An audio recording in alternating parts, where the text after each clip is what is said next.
So guys, let us we talk about today's very most important topic और आज हम important topic discuss कर रहे हैं.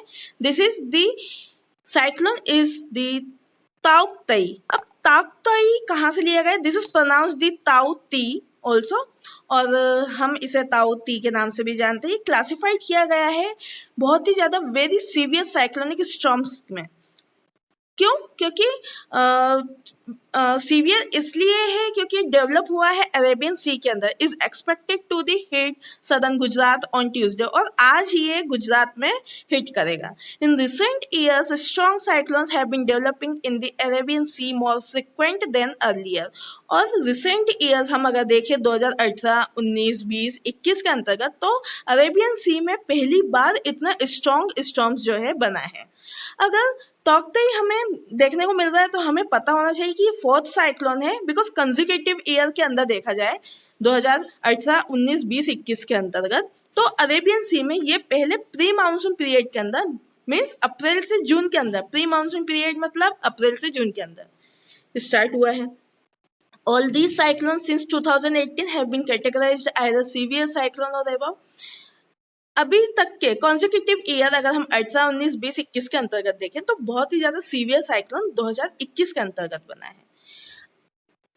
अब ताउक्तई जो है ये लैंडफॉल को भी बनाता है.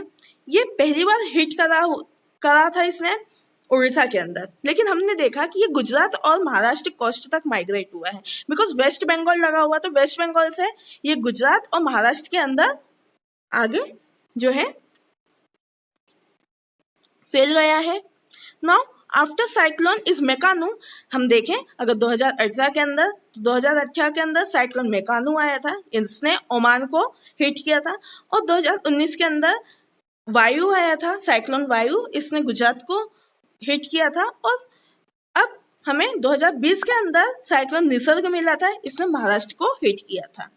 अब अगर हम ताउक्तई की बात करें तो ये इंटेंसिफाई वेरी रैपिडली ये इंटेंसिफाई हो रहा है और ये साउथ ईस्ट अरेबियन सी में मई 14 या 14 मई की सुबह से ये है बहुत ही ज़्यादा वेरी सीवियर साइक्लोन स्टॉर्म्स के फॉर्म में ये बहुत ज़्यादा और आगे 16 मई तक ये शाम तक या हम बोल सकते हैं कि रात को 12 बजे तक ये कंटिन्यू चलते रहेगा जो गुजरात और महाराष्ट्र को इफेक्ट करने वाला है.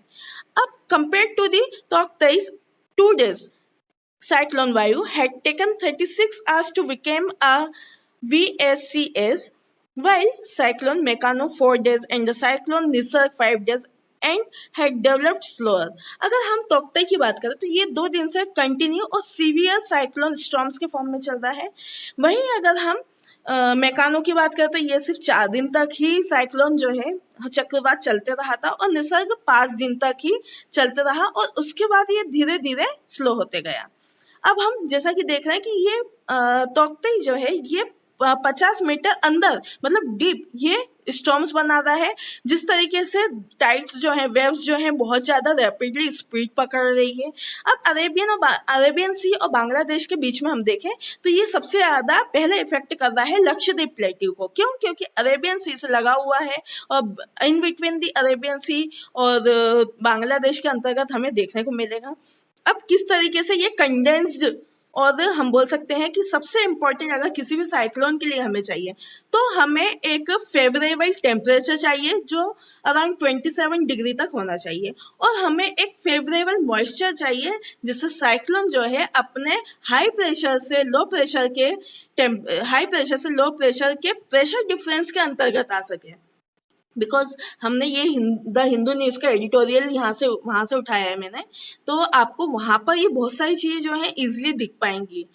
इसलिए हमने कॉन्जिक्यूटिव ईयर 4 जो है 2018, 6, 19, 20, 21 हमने वहाँ से डिस्कस करना चालू किया है. अब क्या हो रहा है साइक्लोन बनने की सबसे ज़्यादा ये ज़्यादा देर तक टिका हुआ क्यों है? क्योंकि जो पानी हमारे लैंड एरियाज या हम बोल सकते हैं ग्राउंड टेबल जो हमारा वाटर लेवल था वहाँ से ये क्या हुआ है पूरा यहाँ से इवेपोरेट हुआ है, इवेपोरेट होके पूरा क्लाउड बना है. अब क्लाउड बना तो हमने देखा कि ट्रॉपिकल साइक्लोन एनर्जी रिक्वायर करता तो उसे एनर्जी कहाँ से मिलेगी? एनर्जी जब मिलेगी जब वो बहुत दिनों तक टिक कर वहां पर हम बोल सकते हैं कि due to not get a weathering और द रेनफॉल, अगर रेनफॉल और वेदरिंग के अंतर्गत नहीं आएगा तो हम बोल सकते हैं कि उसके बिना भी ये इवेपोरेट हो रहा है। इवेपोरेट होने के बाद ये अपनी खुद की एक एनर्जी फॉर्म कर रहा है। कैसे? ये वार्म वाटर और ह्यूमिड एयर को दोनों को कवर करके ये ट्रॉपिकल ओशियन के अंदर जाके अपनी एनर्जी बना रहा है। Because currently sea water up to the depth of the 50 metres and has been very warm, like this supplying ample energy to enable the intensification of the cyclone तोकतई। अगर हम currently बात करें तो ये गर्म पानी जो वाटर टेम्परेचर हाई टेम्परेचर से लो टेम्परेचर होता है, हम बोल सकते हैं कि जितना हाई टेम्परेचर रहेगा उतना ये क्या करेगा, अपने वाटर लेवल को एनर्जी उतनी ज़्यादा प्रोवाइड करेगा। क्यों? क्योंकि जितना टेम्परेचर ज़्यादा होगा उससे उतनी ज़्यादा उसको हीट मिलेगी, उतना ज़्यादा वार्म हो जाएगा वो वाटर, और उसमें उतनी ही ज़्यादा ह्यूमिड एयर या हम बोल सकते हैं ह्यूमस बन जाएगी।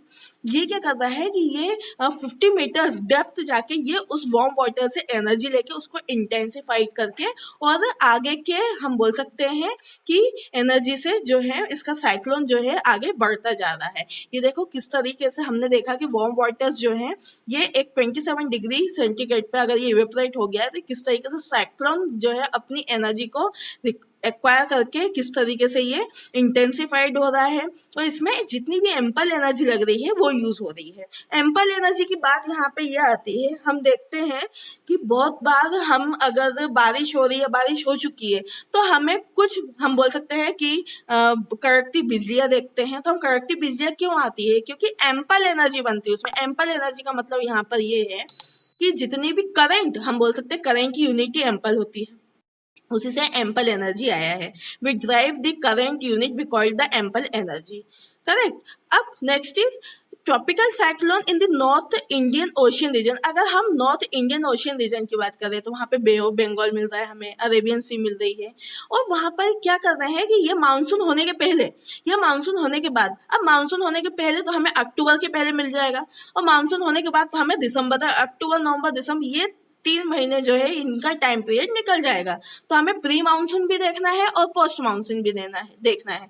प्री मानसून विषय की बारिश के पहले और पोस्ट मानसून विषय की बारिश के बाद। अब बे ऑफ बंगाल और अरेबियन सी में हम इन दोनों टाइम को जो है नोटिस करते हैं, और इसके हिसाब से ही हम आगे के साइक्लोन जो है या हमारे जो साइंटिस्ट हैं उसके साइक्लोन का मेजरमेंट या हम बोल सकते हैं कि we know something about the knowledge about the कि साइक्लोन कैसे आया। अब ये मई जून और अक्टूबर नवंबर तक ये क्या कर रहा है, साइक्लोन की इंटेंसिटी बना रहा है। कहाँ पर? इंडियन कोस्ट के अंदर। इंडिया में हो रहा है तो हमने इंडियन कोस्ट नाम दे दिया, कहीं और जगह होगा तो हम उसका उस पर्टिकुलर एरिया के बेस पे हम उसका नाम जो है वहां पर क्लासिफाइड कर देंगे।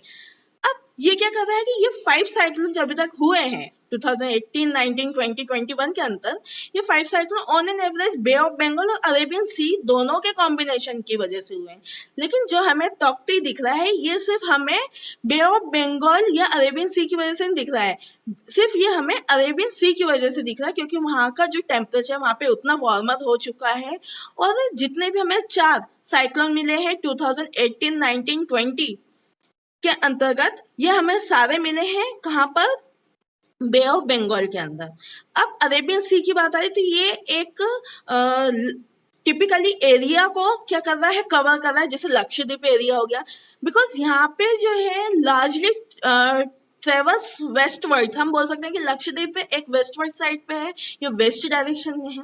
ये अवे फ्रॉम द इंडिया, मतलब इंडिया से थोड़ा सा आगे वेस्ट डायरेक्शन में लग रहा है। बिकॉज ये खुद में एक यूनियन टेरिटरी, तो हम इसको इंडिया के अंदर इंक्लूड नहीं कर रहे हैं, तो हमें away from the west side और away from the India's west हमें देखने को मिलेगा। बिकॉज ये अरेबियन सी से बिल्कुल लगता हुआ है, तो हमें इजीली जो है अरेबियन सी में सबसे ज्यादा झटके आने के साइक्लोन के या तौकते के आने के झटके हमें सबसे ज्यादा कहाँ दिख सकते हैं? लक्षद्वीप एरिया में। अगर हम रिसेंट ईयर की बात करें तो मेट्रोलॉजिस्ट का ये कहना है कि अरेबियन सी जो है बहुत ज्यादा गर्म हो चुका है। क्यों? Because of global warming. और हमें पता होना चाहिए कि तौकतई वर्ड कहाँ से आया है। तौकतई वर्ड जो आया है ये म्यांमार से आया है, बिकॉज वहाँ की एक फेवरेट डिश है तौकतई। तो it's just for your knowledge कि तौकतई म्यांमार से आया है और वहाँ की डिश के नाम पे इसे तौकतई नाम रखा गया है। आई होप गाइस आपको आज का वीडियो बहुत पसंद आया होगा। सो प्लीज़ इसे लाइक करिए, ज़्यादा से ज़्यादा शेयर करिए, कमेंट करके बताइए कि आपको ये वीडियो कैसा लगा। और हाँ, बेल आइकन प्रेस करना बिल्कुल मत भूलिएगा, जिससे सारी इंपॉर्टेंट अपडेट्स आप तक अवेलेबल हो पाए। और आप हमें फेसबुक, इंस्टाग्राम, ट्विटर और अब टेलीग्राम पर भी ज्वाइन हो सकते हैं। वीडियो के नीचे डिस्क्रिप्शन में आपको इन सब की लिंक मिल जाएगी। Thanks for watching this video. Your support is our power. फिर मिलते हैं ऐसे ही एक नई वीडियो के साथ। तब तक के लिए जय हिंद, जय Bharat. Stay tuned with Aryavart tutors. Thank you.